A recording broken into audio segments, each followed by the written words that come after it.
जय हिंद साथियों, आप सभी का आपके अपने परिवार आसमा सिविल एकेडमी के इस डेली करंट अफेयर्स पे आप सभी का पुरजोर स्वागत है। और आप सभी का मैं आशा करता हूं कि आप सभी बेहतर तरीके से अपनी तैयारी कर रहे हैं और शाम के जो दरोगा बैच चल रहा है उसको भी ज्वाइन करें। और अगर जो छत्तीसगढ़ सब इंस्पेक्टर की तैयारी कर रहे हैं उनके पास भी उस वीडियो को जरूर शेयर करें, क्योंकि सारी चीजें डिटेल्ड वे पे आपको पढ़ाई जा रही है और साथ ही साथ एमसीक्यू भी कराया जा रहा है, ताकि आपका पूरे एक कॉम्बो लेवल में तैयारी हो जाए और आप बेहतर तरीके से अपने लक्ष्य की प्राप्ति कर पाएं। तो वीडियो को शेयर जरूर करिएगा और चैनल में नए हैं तो चैनल को सब्सक्राइब कर लीजिए। और पहले से अगर चैनल में है तो मेरे प्रिय साथियों इस वीडियो को शेयर जरूर करिएगा। तो ज्यादा समय ना लेते हुए आइए हम 21 दिसंबर के इंपॉर्टेंट करंट अफेयर्स पे नजर डालें, जो कि हमारे एग्जाम के लिए बहुत ही ज्यादा महत्वपूर्ण है। उससे पहले हम एक पॉजिटिविटी सेट करेंगे माइंडसेट में अपने। लेखक कहता है कि हर परीक्षा एक आईना है जो तुम्हें तुम्हारी असली पहचान दिखाने आती है। मेरे प्रिय साथियों, बात बहुत ही कठोर है, लेकिन मैं आप सभी को बताना चाहूंगा कि आप जिस भी क्षेत्र में हैं, चाहे आप कॉम्पिटिटिव एग्जाम का तैयारी कर रहे हैं, चाहे आप कोई भी काम कर रहे हैं, आप उसमें बेहतर तरीके से अच्छी तरह से अगर आप होमवर्क या वर्कआउट नहीं किए हैं तो वो आपके मतलब फाइनल प्रेजेंटेशन में दिखाई देगा। इसीलिए अपनी कंसिस्टेंसी हमें नहीं बिगाड़नी चाहिए, अपनी कंसिस्टेंसी में हमें फोकस करना चाहिए और अपने लक्ष्य के प्रति एकाग्रित होकर मेहनत करना अनिवार्य है हमारे लिए। आशा करता हूं मेरी बातें आप लोगों को समझ में आ गई होगी। ठीक है, तो चलिए अपना सत्र प्रारंभ करते हैं। लास्ट टाइम जो मैंने प्रश्न पूछा था, भारत का पहला मधुमेह बायो बैंक कहां स्थापित किया गया है? तो चेन्नई, मेरे प्रिय साथियों, चेन्नई में इसे स्थापित किया गया है। और मैंने बताया था कि चेन्नई जो साउथ में आपका चेन्नई हो गया, वेल्लूर हो गया, ये प्रॉपर कहा जा सकता है कि मेडिकल क्षेत्र में और हॉस्पिटल के क्षेत्र में काफ़ी जो है उन्नति कर रहा है। तो आप अपने परिचित और बाकी सब लोगों को इसका रेफरेंस दे सकते हैं। ये मेरा पर्सनली एक्सपीरियंस रहा है। ठीक है, शशि टंडन ने Indian council of medical research, Madras जो है डायबिटीज रिसर्च फाउंडेशन ने मिलकर भारत का पहला मधुमेह बैंक बनाया है। चेन्नई इसका सही आंसर है। वेरी गुड, सब ने बहुत ही अच्छा आंसर दिया है। शशि और सूर्या वेलकम, बहुत बढ़िया। विश्व ध्यान दिवस कब मनाया जाता है? तो विश्व ध्यान दिवस आज के दिन मनाया जाता है। मेरे प्रिय साथियों, ध्यान का अपने आप में एक बहुत बड़ा महत्व है हमारे दैनिक जीवन दिनचर्या में। अगर आप ध्यान नहीं करते हैं तो आपका मन विचलित रहेगा, और मन विचलित रहेगा तो आप कार्य में सही तरीके से ध्यान नहीं लगा पाएंगे। इसलिए हमें दिन भर में कम से कम अपने लिए, अपने आप के लिए जो है 1 से 1 घंटा लगभग या 45 मिनट लगभग जो है ध्यान पे अपना मन लगाना चाहिए। और ये वैश्विक रूप से सिद्ध है कि हमें ध्यान करना चाहिए। संयुक्त राष्ट्र महासभा ने 21 दिसंबर 2024 को विश्व ध्यान दिवस के रूप में नामित करने की समकालीन जीवन शैली को बेहतर बनाने के लिए ध्यान की क्षमता को बढ़ाया है। और मैंने बताया कि ध्यान किया करिए, छात्र जीवन हो या कोई सा भी जीवन हो, आपके लिए ध्यान का अपने आप में एक बहुत बड़ा महत्व होता है मेरे प्रिय साथियों।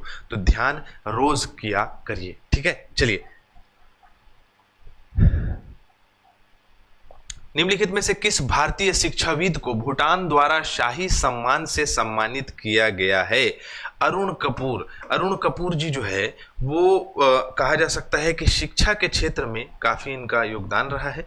और इन्हें नेपाल में जो आपका कहा जा सकता है कि वहाँ के जिग्मे खेसर नामग्याल जो वहाँ के राजा हैं, उन्होंने इन्हें भूटान के राजा के द्वारा सम्मानित किया गया है। लाल दुपट्टा दिया गया है, जिस लाल दुपट्टे को बूरा मार्ग कहा जाता है। और एक पतंग, मतलब पतंग से तात्पर्य वहाँ की एक मतलब शाओलिन मतलब तलवार होती है, जिसको प्रदान किया जाता है। तो ये उपलब्धि उन्हें दिया गया है।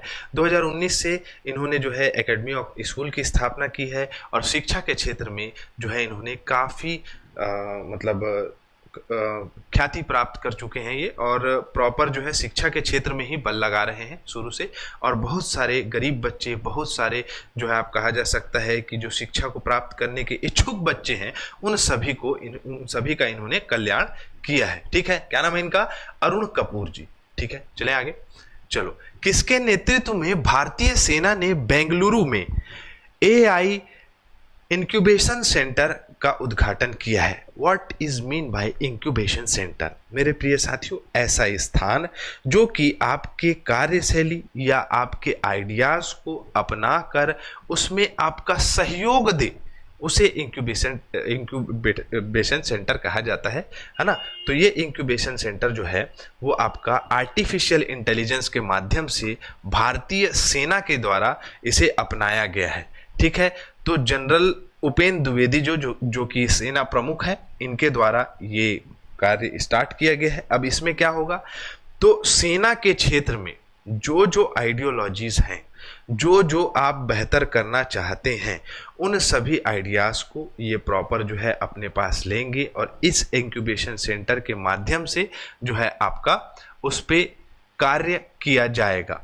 जैसे कि हमारी जो वेपन्स प्रणाली कैसी है कि हम हथियारों का किस प्रकार से नियमन कर रहे हैं, प्लानिंग कर रहे हैं, उसमें किस प्रकार से हम अपना राय रखते हैं, तो वो प्रॉपर ली जाएगी। साथ ही साथ आपका जो हमारी भारतीय सेना में कौन कौन से नए चीज़ों को एडॉप्ट किया जा सकता है, उन सब सारी चीज़ों को ये AI artificial intelligence incubation centre के माध्यम से अपनाया जाएगा। लेकिन मैं आप सभी को बता दूं कि मैंने अगर इसका डीप स्टडी किया तो ये पता चला कि कोई भी चीज़ कॉपी पेस्ट नहीं चलेगी। आर्टिफिशियल इंटेलिजेंस का मामला है, आप कहीं का देखा देखी चीज़ उसमें जो है नहीं बता सकते। तो आप देख सकते हैं सेना प्रमुख जनरल उपेंद्र द्विवेदी के नेतृत्व में भारतीय सेना ने बेंगलुरु में भारतीय सेना एआई इंक्यूबेशन सेंटर का निर्माण किया है। यह कदम सेना की तकनीकी प्रगति के लिए चल रहे प्रयासों पर आधारित है। आत्मनिर्भर भारत के अभियान के तहत आत्मनिर्भर लक्ष्यों को रेखांकित किया गया है, संरेखित किया गया है, मतलब कि प्रॉपर उसको मद्देनजर रखते हुए कि आत्मनिर्भर भारत मतलब भारत में क्या क्या चीज़ें इनोवेशन की जा सकती है, क्या क्या चीज़ इनोवेट की जा सकती है, उन सभी चीज़ों को इसमें रखा गया है। ठीक है, जिसमें आप देख सकते हो कि अनुसंधान एवं विकास में फोकस क्षेत्र लिया जाएगा, एआई इनोवेशन हब बनाए जाएंगे, स्वदेशी प्रतिभाओं का निर्माण होगा, है ना, तकनीकी सहायता होगी। तो ये प्रमुख बिंदु हैं। भारतीय सेना की बात करें, ठीक है, तो भारतीय सेना 1 अप्रैल 1895 में इसकी स्थापना हुई है। नई दिल्ली में मुख्यालय है। जनरल उपेंद्र द्विवेदी इसके सेना प्रमुख है। ठीक है, जो कि हमारे लिए महत्वपूर्ण है। गंगा नदी में पाए जाने वाले किस जलीय जीवों को भारत और विश्व में पहली बार सैटेलाइट टैग किया गया है? तो देखो, सैटेलाइट के माध्यम से प्रॉपर टैग किया गया है। ब्रह्मपुत्र नदी में ये भारत की जो कहा जा सकता है हमारी नेशनल जलीय जीव, राष्ट्रीय जलीय जीव गंगा डॉल्फिन जिसे आपका सुसु भी कहा जाता है, उसे टैग किया गया है पहली बार, है ना। 4000 के आसपास गंगा नदी में है और ब्रह्मपुत्र नदी में भी 1500 के आसपास ये गंगा डॉल्फिन्स हैं। अंधी डॉल्फिन भी कहा जाता है इन्हें। और इसे जो है असम के ब्रह्मपुत्र नदी की सहायक नदी है कुल्सी नदी, याद रखिएगा, ब्रह्मपुत्र की सहायक नदी कुल्सी नदी में टैग किया गया है। और जो है आपका ये गंगा डॉल्फिन। और आपको एक मत और रखना है कि राष्ट्रीय जलीय जीव कहा जाता है इसे।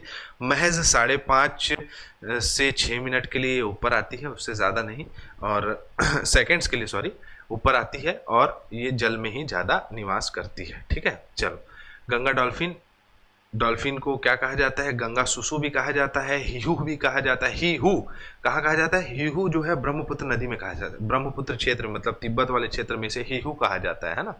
वैसे बहुत ज़्यादा शिकार हो रहा था इसका।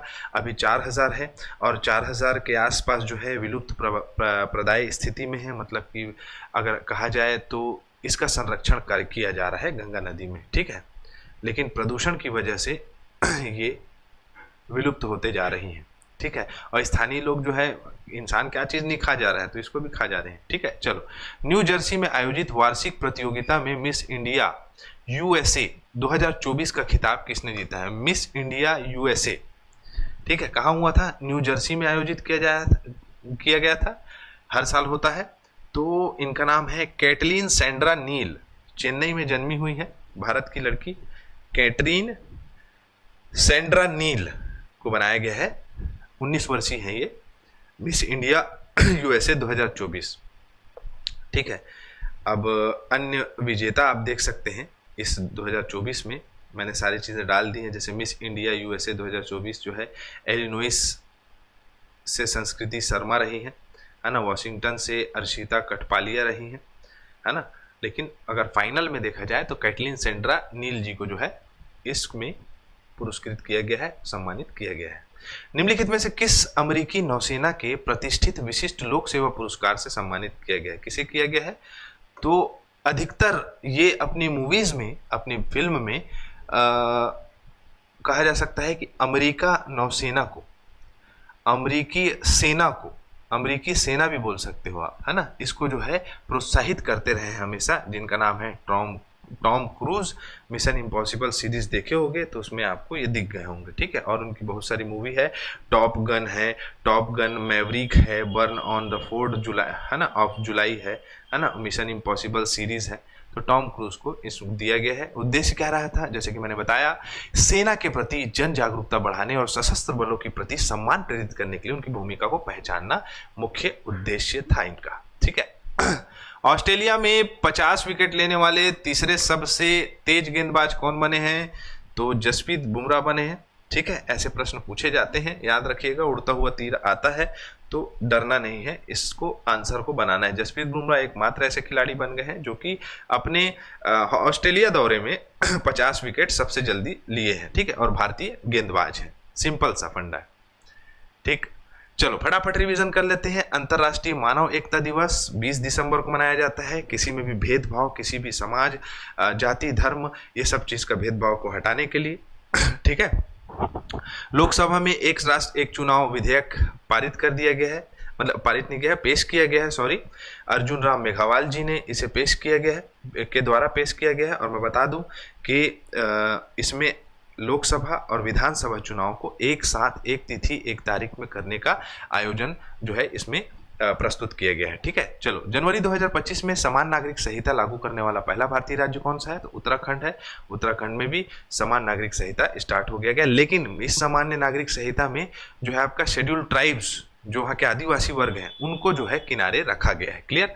कौन सा देश अंतर्राष्ट्रीय सौर गठबंधन में 105वां सदस्य बन गया है? तो मालदोवा, ठीक है, यूरोप का देश है। आर अश्विन जी ने संन्यास ले लिया है, बहुत अच्छे खिलाड़ी थे।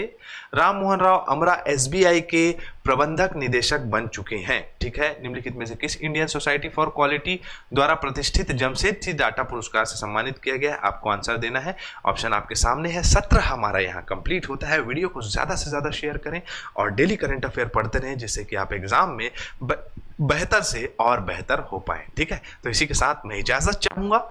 जय हिंद, जय भारत।